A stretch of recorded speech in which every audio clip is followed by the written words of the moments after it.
dia a todos e a todas que sintonizam o nosso precioso canal Ter Saúde nessa manhã de quinta-feira, caminhando para sexta e para um fim de semana pode ser e deve ser maravilhoso para todos nós, o nosso desejo. Bem, o assunto de hoje é o excesso de angústia na família e no trabalho, basicamente angústia, né? Nós não falamos muito sobre isso porque julgamos haver temas mais importantes. Até mesmo por desconhecimento, julgamos assim. Contudo, angústia em termos de convivência, em termos de trabalho, em termos de família, em termos até de povo, de gente, é um tema muito importante, muito presente, que se não for compreendido e abordado corretamente, pode gerar muito problema. Por isso decidimos, até a pedido de alguns, conversar mais sobre a angústia na família e no trabalho, mas o excesso de angústia. Vamos ver do que se trata então? Vamos lá? Deixa eu acertar aqui a coisa. Tá, primeiro slide. O que é angústia? A gente tem que saber do que se trata para poder discutir sobre, né? Trata-se de um afeto proveniente de situações de ameaça e medo que acometem crianças, jovens e adultos, quer dizer, até bebês acometem. A angústia, então, nós a tratamos aqui nesse primeiro ponto como afeto. Afeto é aquilo que nos afeta.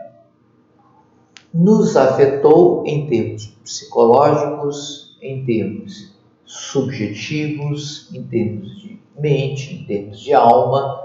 Nos afetou é um afeto, né?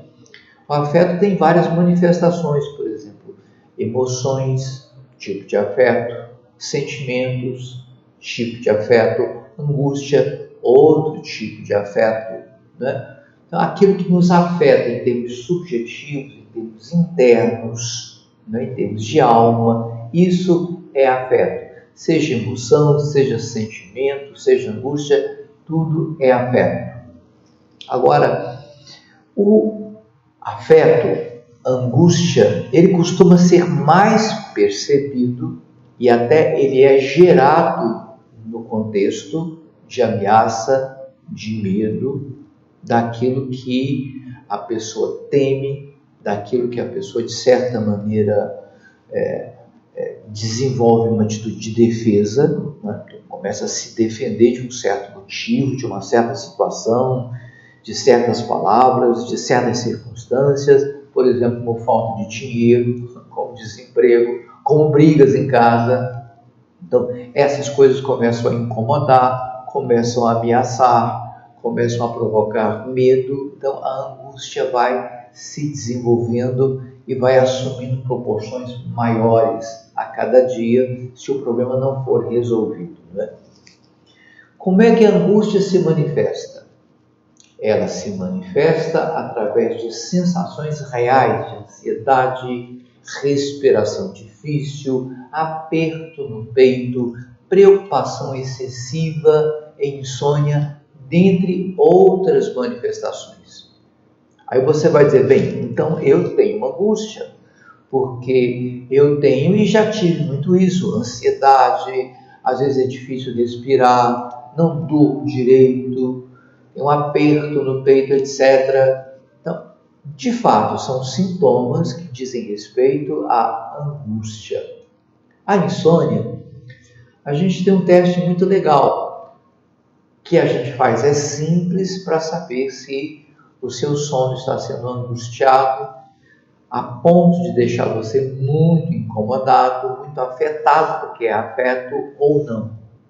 Então, você põe na sua cama um lençol daquele tipo que não é preso embaixo do colchão, não tem elástico. É um lençol solto. Se a pessoa dorme bem, então o lençol vai amanhecer tranquilo, com algumas dobras, alguns amassados, mas é só. Se a pessoa não dorme bem, às vezes o lençol amanhece até no chão. torcido, como se fosse uma toalha torcida no meio da cama. E não raro, pessoas se mexem tanto e se movimentam tanto e se debatem tanto durante o sono que chegam até a cair algumas vezes. Então, o que faz com que essas pessoas tenham um sono tão agitado, tão inquieto, né, e tão mal dormido é o excesso de angústia. Então, não é uma insônia do tipo, estou demorando a dormir. É mais do que isso. Além de demorar a dormir, também é uma inquietação, como quando dorme, de tal maneira que logo acorda cansado, fatigado, sem disposição para a vida, para o trabalho, para a convivência, porque a angústia foi forte e lhe roubou o descanso do sono.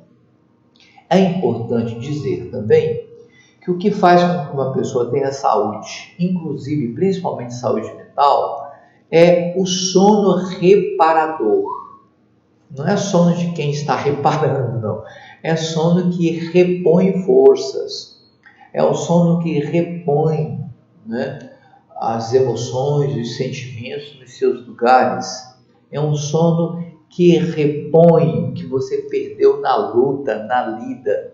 Porque na vigília do dia de trabalho, de estudo, de convivência, seja o que for, nós gastamos muita força, muita energia, há um desgaste enorme, físico, mental, espiritual, há um desgaste enorme, é um embate, uma luta, porque viver, trabalhar, estudar, etc., implica em sofrimento, principalmente trabalhar, implica em sofrimento. Um dos conceitos de trabalho é sofrimento. Quem trabalha sofre, porque o trabalho impõe isso a quem o desenvolve, sofrimento. De sorte que a noite vem e o sono deve ser bom para que haja uma reparação do que foi perdido, uma reparação do que foi desgastado excessivamente, né? De sorte que sem um sono legal, reparador, repositor de forças, a pessoa vai envelhecer muito cedo, vai estar mais propenso a acidentes vasculares, infartos, fadiga muito intensa, baixo desempenho no trabalho e nos estudos, memória ruim, tudo isso. Então, a angústia é um dos principais componentes, quando excessiva, para essa insônia, essa noite mal dormida. Por isso que é importante conversar sobre ela. Ela causa sofrimentos e preocupações psicológicas e físicas que muitas vezes exigem até intervenção médica. Quer dizer, são sintomas físicos como dor forte no peito, como cólicas, até renais, né? Como cólicas intestinais, como respiração difícil, parecendo que a pessoa tem asma ou bronquite, de tal maneira que o médico precisa intervir, pedir exames e examinar bem e até medicar, se for o caso, se a angústia estiver muito alta, né? Vamos lá? Quais são as causas mais comuns, Miguel, dessa angústia excessiva, né? Bem, historicamente, sintomas de muita angústia surgem em situações de guerras, violências, insegurança financeira, desamparo crônico. Eu acrescentaria polarizações. Na família, por exemplo, a família está sempre polarizada, sempre dividida. Entre casais polarizados, divididos. Entre grupos de trabalho polarizados, divididos. A tensão em alta, uma tensão emocional, uma tensão psicológica, uma tensão até de relações muito alta, situações de quase insustentáveis do ponto de vista do sofrimento. Então, nesse clima, nesse climão, nessas dificuldades, a angústia em excesso costuma aparecer de maneira mais frequente. Contudo, circunstâncias como acidentes perinatais, sofrimento fetal, hipóxia ou anóxia, traumas e outras circunstâncias também predispõem pessoas a situações de angústia excessiva. É o caso do pessoal que pode ter algum tipo de lesão cerebral. O parto no Brasil já foi muito pior, mas ainda não é bom. Acontecem muitos acidentes perinatais. Miguel, o que é isso? É aquilo que não devia acontecer, né, durante, um pouco antes, durante e pouco depois do parto. Então, são muitos acidentes. Por exemplo, um pouco antes do parto, sofrimento fetal. Há muitas contrações uterinas, por muito tempo, sem intervenção. O útero se contraindo faz a placenta se descolar da parede. A placenta se descola da parede uterina. Então, a transmissão do oxigênio do sangue que vem da mãe para a criança deixa de passar. A criança vai ficando sufocada porque não recebe o oxigênio que a mãe respira e envia para o feto, para o bebê, pelo cordão umbilical. Então a criança sufoca porque a placenta está descolada ou está com dificuldades dessa transmissão do oxigênio para o cordão umbilical. E então ela fica naquela cor que a gente conhece, né? Fica mais azuladinha, às vezes um azul muito forte, ela não fica bem. Então ela sofre. O cocô da criança, do feto, dentro do útero, nós chamamos de mecônio. O sofrimento dela é tão grande por causa das contrações uterinas que ela despeja mecônio no líquido amniótico, que é aquele líquido que envolve a criança. Muitas vezes até esse líquido se perde, porque a bolsa estoura e o líquido se perde.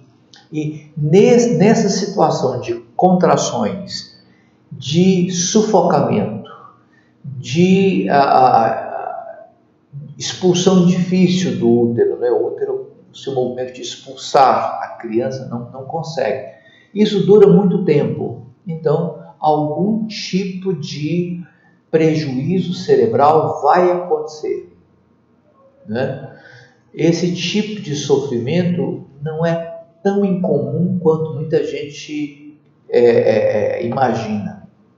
Eu, inclusive, recomendo às grávidas de 8º mês, 9º mês, que façam ultrassom com mais frequência para que o médico possa examinar a artéria média do cérebro do bebê. Porque a artéria média, tem muitos estudos sobre ela, é uma boa indicadora se a criança está em sofrimento em sofrimento fetal ou não. Se ela estiver em sofrimento fetal grande, a artéria média vai se alterar muito no fluxo sanguíneo da artéria. Aí o médico tem que tirar o bebê imediatamente. Como não há esse cuidado de vigília da artéria média no sofrimento fetal ou no sofrimento do parto, então muitas mulheres perdem a saúde mental dos seus filhos no processo de dar à luz um pouco antes ou durante ou pouco depois, né? A criança nasceu roxinha, mau sinal. Portanto, pessoas vítimas desses acidentes perinatais podem desenvolver angústia excessiva por causa da fragilidade do cérebro como órgão, né? Então a angústia aumenta. Então tem que se ver se a pessoa excessivamente angustiada tem algum dano cerebral, ainda que mínimo, que é para poder desenvolver uma intervenção adequada. Terceiro ponto. Famílias muito autoritárias e privadoras também podem desenvolver angústia excessiva. Por quê? Porque o autoritarismo para a criança e até para outros adultos chega como violência. A pessoa muito autoritária é também violenta. Violenta na sua fala, violenta na sua abordagem, violenta no seu pensamento, violenta no seu vocabulário, violenta na sua relação psicológica, porque existe a violência psicológica, que em muitos casos é até pior do que a violência física, né? Porque a violência física, a pessoa pode correr, evadir-se, sumir, esperar a pessoa se acalmar. Mas na violência psicológica tem que ficar escutando um monte de coisas que não gostaria de escutar. Isso vai arrebentando a pessoa por dentro, vai violentando a alma. Por isso que a gente diz que em muitos casos a violência psicológica é pior que a física, né? E pode causar situações de angústia excessiva em famílias muito autoritárias e privadoras. Privadoras todo mundo sabe o que é, né? Aquela pessoa, aquele grupo de pessoas que tem muito prazer, um prazer, não vou dizer prazer sádico, né?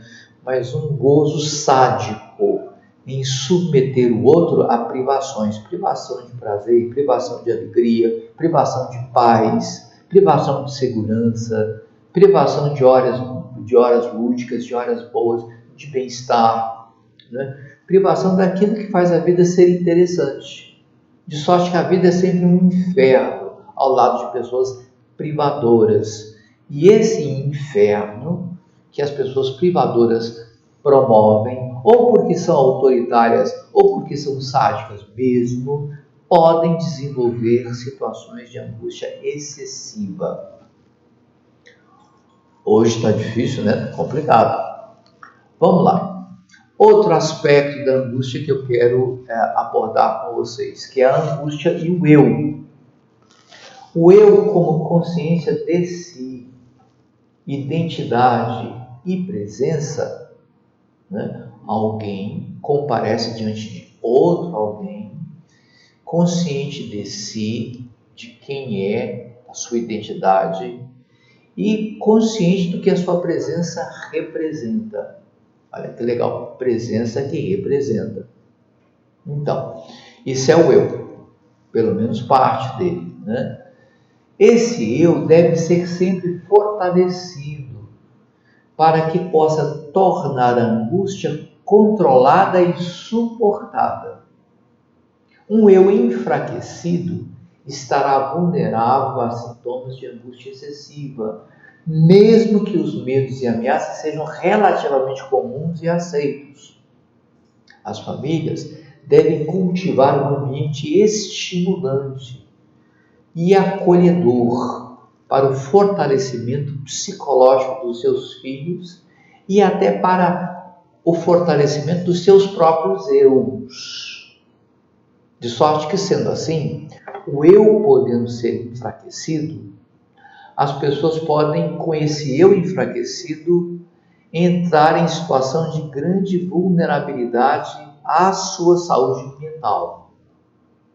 Para que o eu não se enfraqueça, é preciso um ambiente apropriado, estimulante, de valorização, de reconhecimento do outro, de respeito ao outro, de acolhimento, de acatamento, que eu vou falar daqui a pouco, para que o eu se fortaleça e, se fortalecendo, possa controlar suas angústias e seus medos, não é?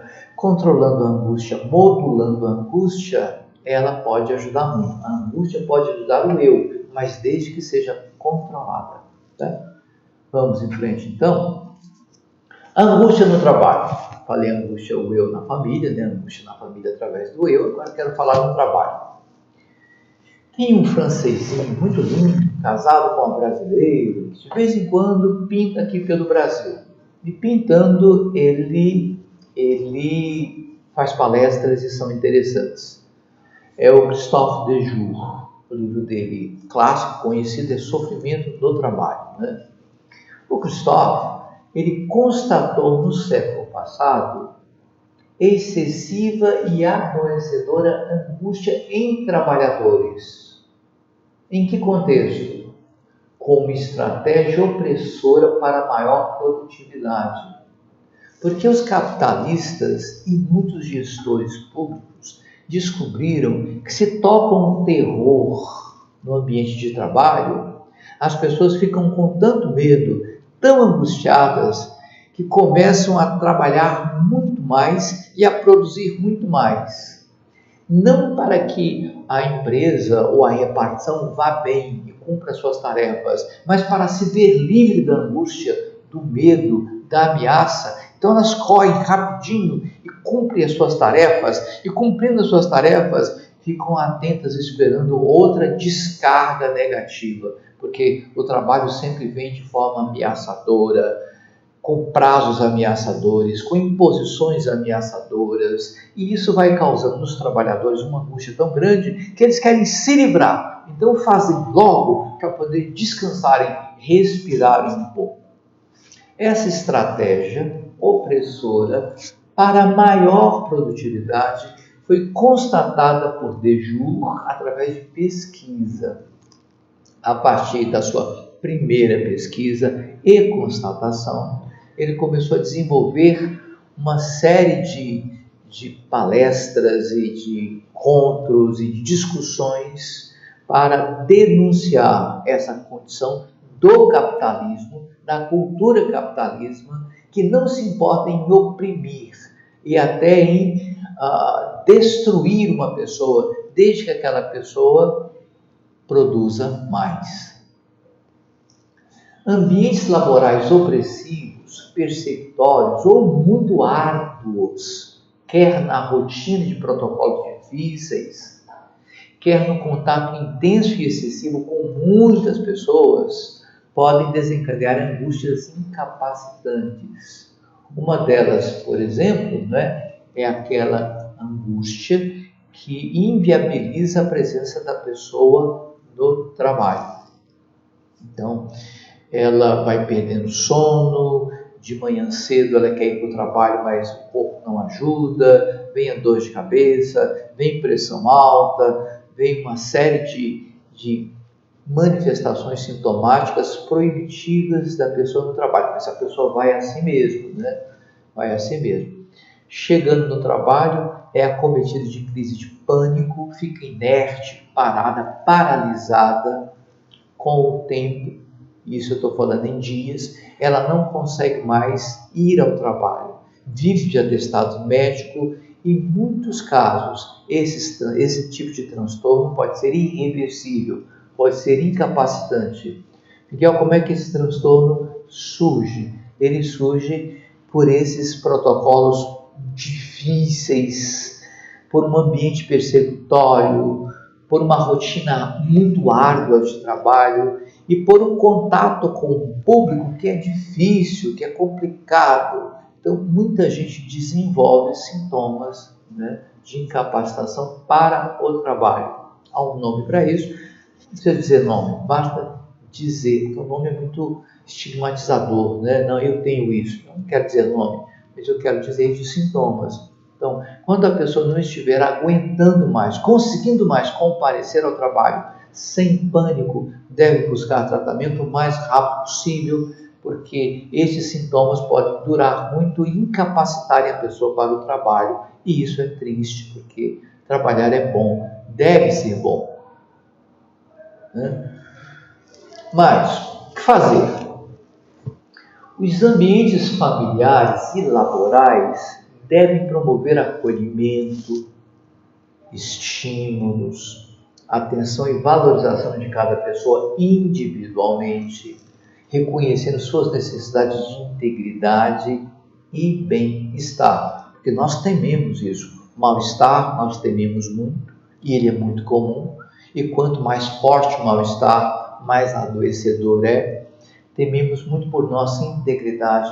Perder a saúde mental, perder a saúde física é perder a integridade. A pessoa fica doente e essa doença acaba provocando muita angústia. Então, dessas palavras todas, eu escolheria acolhimento, que é inclusive uma política do SUS. Acolhimento.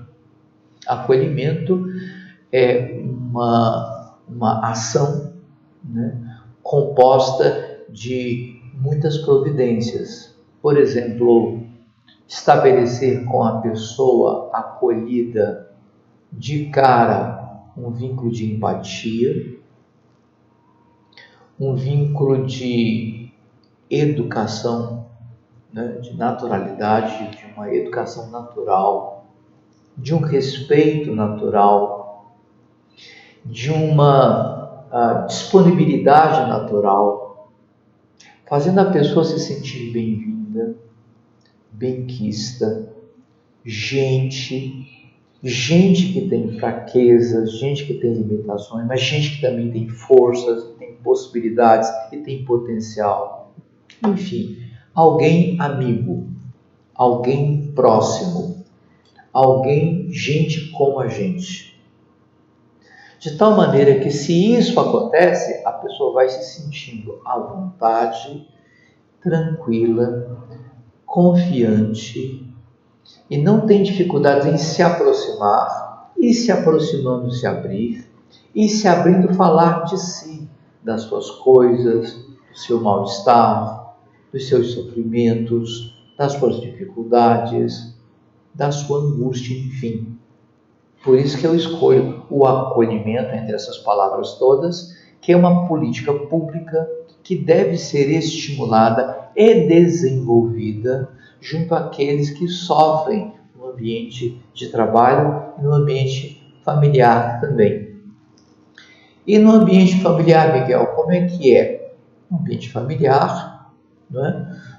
O mal-estar começa quando as pessoas se desconhecem. O marido fala com a esposa como se não a conhecesse, como se não fosse sua parceira, como se não fosse sua amiga, como se não fosse parte da sua intimidade. E a esposa se dirige ao marido com absoluto desprezo, com absoluto desdém, com absoluta falta de uma atitude mais simpática e empática, né? E o casal vai se estranhando, esse estranhamento, né, se esparrama, vamos dizer assim, né, se espalha pelos filhos, pelo lar como um todo, e o ambiente fica pesado, um ambiente difícil, as pessoas respiram pouco, cabeça baixa, quietas no seu campo ou trancadas no seu quarto, não tem muitos amigos, tem vergonha de casa, na escola não vão bem, ou tiram nota na média ou abaixo da média, não conseguem aprender, dizem que prestar atenção é difícil, com frequência se distraem, com frequência se abstraem, se ausentam, né, na sua cabeça na sala de aula. E quando são instadas a estudar, elas têm que fugir porque elas não conseguem estudar, não conseguem ler, não conseguem reter nada, não conseguem compreender o que estão lendo, e aí vão perdendo, né, cognição em sala de aula, vão perdendo conhecimento, e para disfarçar começam a conversar, aí levam os pais para a escola, a professora chamou, a diretora chamou. Seu filho está muito distraído, seu filho conversa demais, seu filho faz bagunça demais, seu filho não presta atenção em nada, é mal criado, distrata os outros, briga com frequência. Donald Winnicott tem um livro em que ele diz que tudo começa em casa. Não tenho a menor dúvida disso. A maioria dos nossos males, do nosso mal-estar, começa em casa. O Winnicott tem razão, né? Portanto, em casa, pintou o climão, aquele clima difícil, aquele clima pesado, é hora então de repensar as relações, de repensar o lar, de decidir se você quer ser feliz ou infeliz, se você quer o céu ou o inferno, se você quer fazer com seu esposo, com seus filhos, um dueto ou um duelo. Porque se é duelo, lar não é lugar para isso, né? A rua é lugar de duelo, o lar não. O lar deve ser acolhedor, o lar deve ser empático, o lar deve ser colo para muita gente, o lar deve ser lugar de descanso, de refrigeração de alma, de conforto e de restauração de forças, né? Isso é o lar. Portanto, com esse propósito, as pessoas devem cultivar respeito e consideração por todos e por cada um na sua singularidade, nas suas vulnerabilidades, que não são poucas nos dias de hoje, e nas limitações das quais muitos se envergonham porque são humilhados, porque têm limitações. Imagina alguém ser humilhado porque é limitado. Imposições, né? O que fazer? Imposições, ameaças, humilhações e conduta destrutiva são manifestações perversas de saúde mental questionável. O Sartre dizia que o inferno são os outros. Quando os outros são impositores, ameaçadores, né, tendentes a humilhações, com uma conduta destrutiva, nós achamos que essa pessoa tem uma boa dose de perversão dentro de si. Se a perversão passa da conta, vai além do que se pode fazer, né? Todos nós temos um pouco de perversão, né? A saúde mental dessa pessoa é questionável.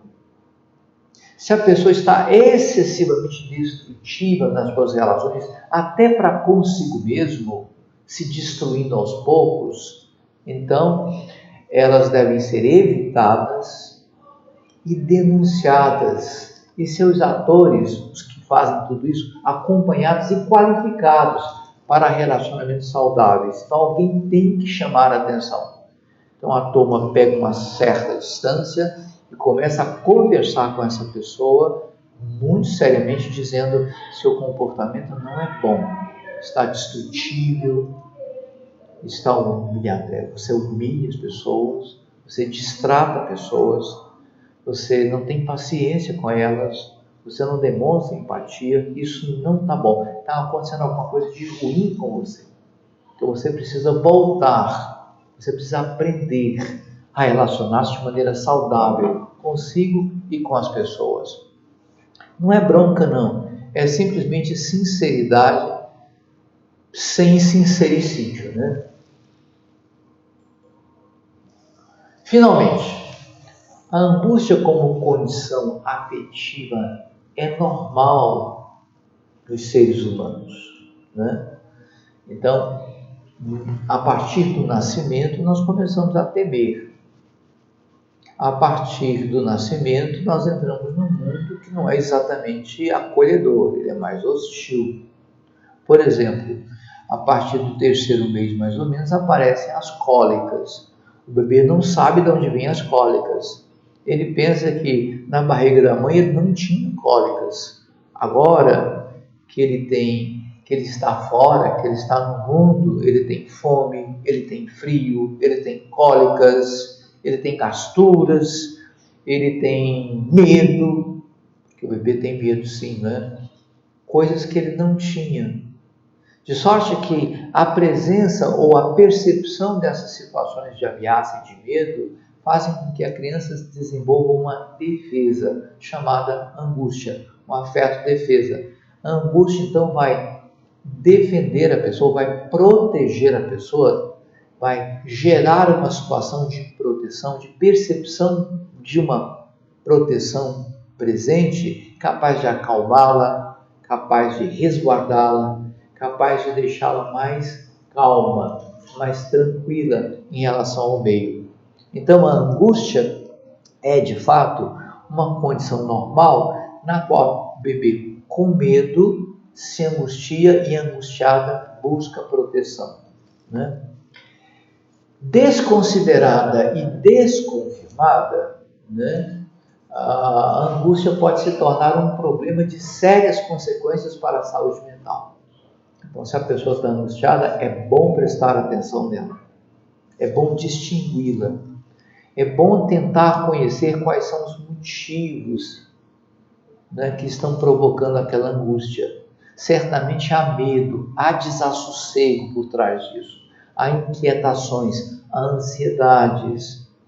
E isso pode ser minimizado, pode ser inclusive tirado do meio, de tal maneira que a angústia venha estar em patamares normais, né? Eventualmente, um excesso pode acontecer, excesso de angústia, como sinal de que algo não vai bem. Então a pessoa tinha as suas inquietações, a sua ansiedade, mas logo se acalmava porque a angústia cuidava disso. Mas num certo momento, né, ela fica excessiva. Nesse momento, a angústia está sinalizando que alguma coisa não vai bem, que alguma coisa tem que ser repensada, tem que ser revista. Nesses casos, é recomendável a identificação dos estressores, né, que são a causa dos estresses, os estressores, né? A identificação de estressores e dos motivos de sofrimento evitáveis. Uma vez identificados os estressores ou os motivos, né, então se vai fazer o possível para que aquela angústia volte a patamares normais, como eu disse há pouco. Se isso prossegue, os estressores agindo e a pessoa ficando mais tensa, os motivos prevalecendo e a pessoa sozinha, impotente, sem poder fazer nada. Os motivos de infelicidade, de medo, de temor. Pessoa sozinha, sem poder fazer nada. Então, isso não vai dar boa coisa. Adoecimentos graves até, né? Perda da paz, perda de competência, perda de forças, e a pessoa vai ficando cada vez mais combalida.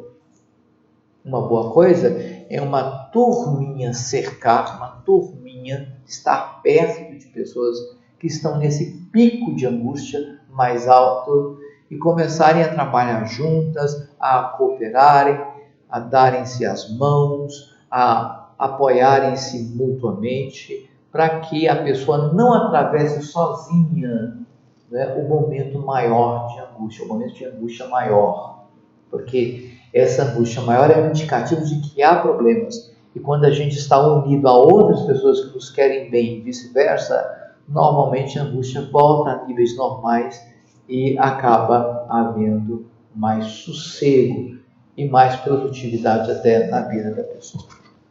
É isso aí. Alguma pergunta?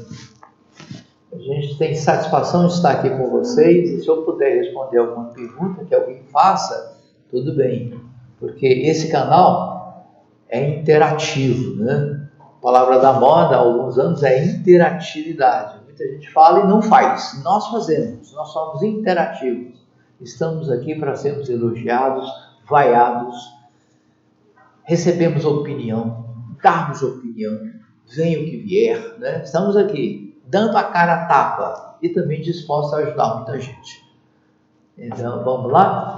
Alguém quer falar de alguma coisa? É um canal interativo. Então, se você quiser se manifestar, tudo bem.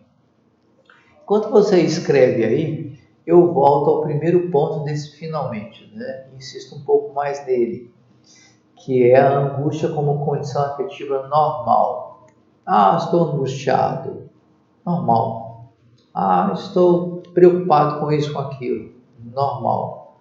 A angústia que não é normal, a angústia anormal é aquela que infelicita, que estabelece um mal-estar permanente. Isso sim. Alguém escreveu alguma coisa aí, meu? Tem um auxiliar aqui, o Jonatas. Deixa eu ver aqui se eu consigo visualizar, né? Gostei muito da videoaula. A Milene dizendo, obrigado, Milene. Se você gostou, eu fico feliz, né? Qualquer dúvida sobre algum procedimento, tal, realizamos atendimentos online e offline. É o nosso coordenador aqui dizendo, o Winder, né? E ele está certo, a gente ajuda sim online, através de consultas, através de teleconsultoria, segunda opinião, através, inclusive, de videoconferência que nós temos por aqui, né? O que você nos diz sobre o assédio moral no trabalho? Olha só, essa pergunta é muito séria, né? Bem, o assédio moral é muito comum em ambientes de trabalho.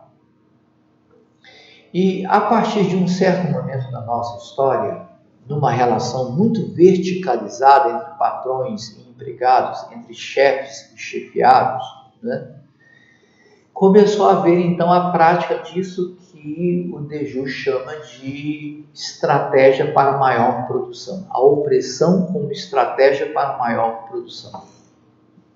Percebendo isso, o legislador produziu leis no sentido de punir o assediador, aquele que pratica violência no trabalho para fins, não vou dizer aqui quais, né, que já disse, né? Então, há uma legislação que proíbe. Agora, difícil é provar a opressão, né, a violência, o assédio moral. É muito difícil provar. Mas quando um grupo de pessoas concorda de que há, né, o assédio moral, não é uma pessoa só que está falando, muitas falam e falam coisas semelhantes, há um testemunho hegemônico e muito parecido das pessoas sobre o fato do assédio moral, então isso merece denúncia.